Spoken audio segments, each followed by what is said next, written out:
Bonjour and welcome to Cuisine de Michel. I am Michelle and today I'm having my son as a guest here on Cuisine de Michel to help me as a sous chef. So today we are going to be trying out a recipe from lifemadesweeter.com. These are soft and chewy oatmeal monster cookies. So I've already measured out ingredients and I'll be telling you what we put together here. In Avery's bowl, we have 1 cup of melted unsalted butter. So you want to have that ready. And then in my bowl, I've got 1 1/3 cups of all-purpose flour. This is 5.67 ounces.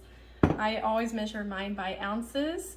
And to this, we're just going to start with our dry ingredients. We're going to be adding 1 teaspoon of baking powder, 3/4 teaspoon of baking soda, and 1/4 teaspoon of salt. We're going to take those and whisk them all together. Avery's just stirring his so that he can have it stay liquidy over there. And since he doesn't really have anything to do at the moment.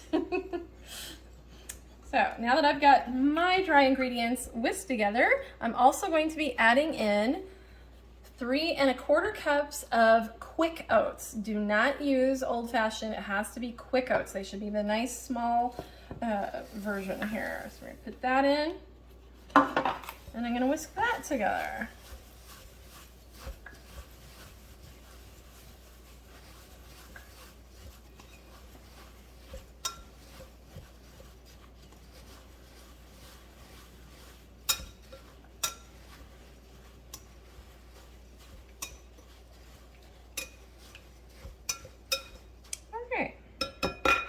Now that those are whisked together, Avery's going to be able to take the whisk. I'm going to take his spoon back away from him now. And to the melted butter, we're going to be adding some dark brown sugar. We have 1 1/3 cups that is packed, that has already been measured out. So we're going to be putting that in. I'm going to put it in really gently for you there. But I'm going to let you do the whisking. So I'm going to whisk this now? Yeah, you're going to go ahead and whisk that together. So he's going to whisk that until it gets smooth and combined.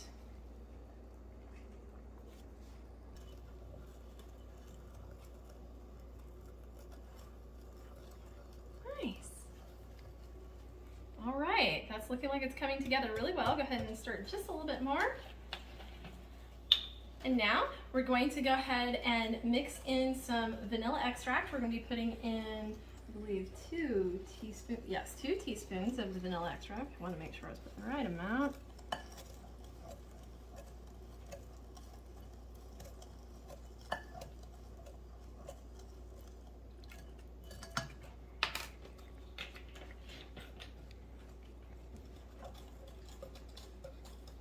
And then after he gets that mixed in there, we're also going to be adding in some peanut butter and egg.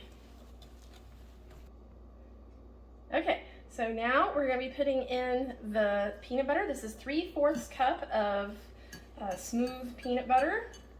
I'm using Meyer brand, but you could probably use any brand. I don't think that the brand is going to make a huge difference. So, yeah, you're going to whisk that in. And we will also be whisking in 2 eggs that are actually at room temperature, 2 large eggs. All right, work on those.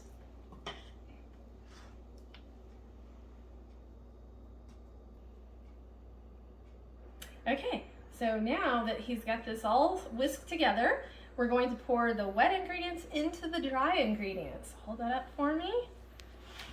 It's kind of coming out itself. Kinda. It's sort of coming out by itself. Just need Definitely a need little a help. scraper there. Just need a little push. Yeah. Much easier with 2 people here to do this. Get it all scraped. Make sure we got all of it in there. Satisfying.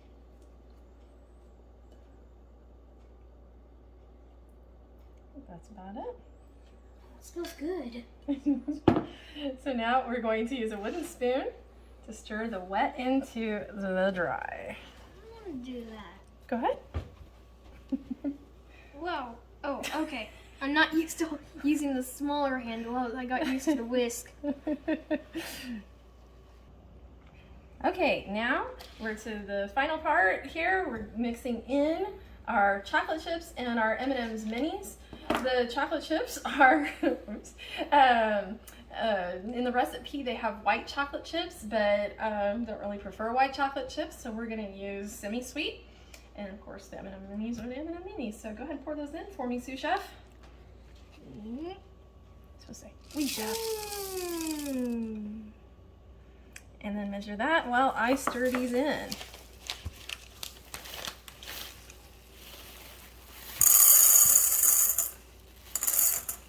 It doesn't have to be exactly level. Really close. So many. Because it's so many.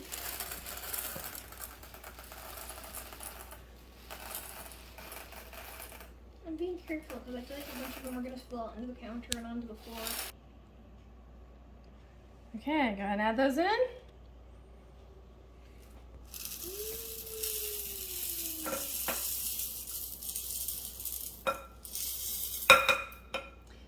So I'm going to stir these in, and once I get these stirred in, we are going to be taking this dough and putting it in the fridge to chill for 30 minutes. So now we have let this dough, we've actually had this dough chilling for closer to about an hour and a half, 2 hours, because we decided to take a break and have dinner. And Mr. Avery says that it smells really good here. And we are going to be scooping that out. As you can see, I prepared a baking sheet with some parchment. We have the oven set to 350. So it says to do 2.5 tablespoon scoops. I don't really have a 2.5 tablespoon scoop. I think this one may be like a tablespoon and a half or 2. I'm not sure. So I don't want to make them too large. So we're just going to make it kind of a heaping tablespoon, and we want to space them pretty far apart because these are going to be fairly large. So I'll let Mr. Avery be in charge of making sure they're nicely spaced apart. Oh, there's what? Yeah, can you take care of that for me? Do I just eat it? Sure.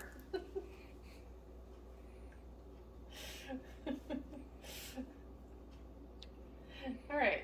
So anyway, we want these to be a good space apart so they'll have plenty of room to spread.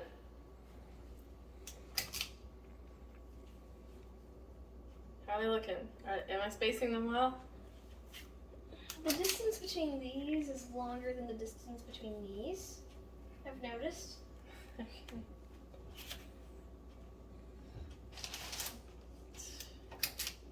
This is a fairly large cookie sheet, so it's going to hold quite a few. On the recipe it says to only put 8, but it doesn't tell you what kind of what size of cookie sheet that is.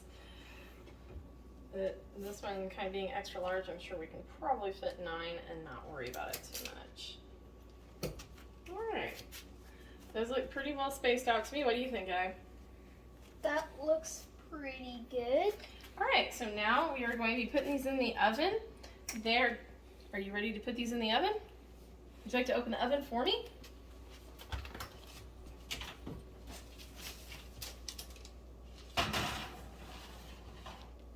Close back up. Perfect. So we're going to put the timer on for 11 minutes. Once these come out of the oven, we're actually going to leave them to sit on the cookie sheet while the next batch bakes. So you're to leave them on the cookie sheet for 10 minutes. They will continue to bake once you get out. It says to take them out even though they may look a little underdone, and that will help keep them soft. So we will continue again when we have final product to shoot. So we have now finished these cookies. I let them bake for 11 minutes. They're really good that way. I think you could go slightly longer, so you could go up to the 12 minutes and they'll still also be great. And I still have some baking in the oven behind me here, but these are the ones that are done so far. There's a couple more batches still left, and they are really wonderful. They're super tasty. So thank you once again for joining us for Cuisine de Michel. Please be sure to like, share, and subscribe. Have a great one. Au revoir.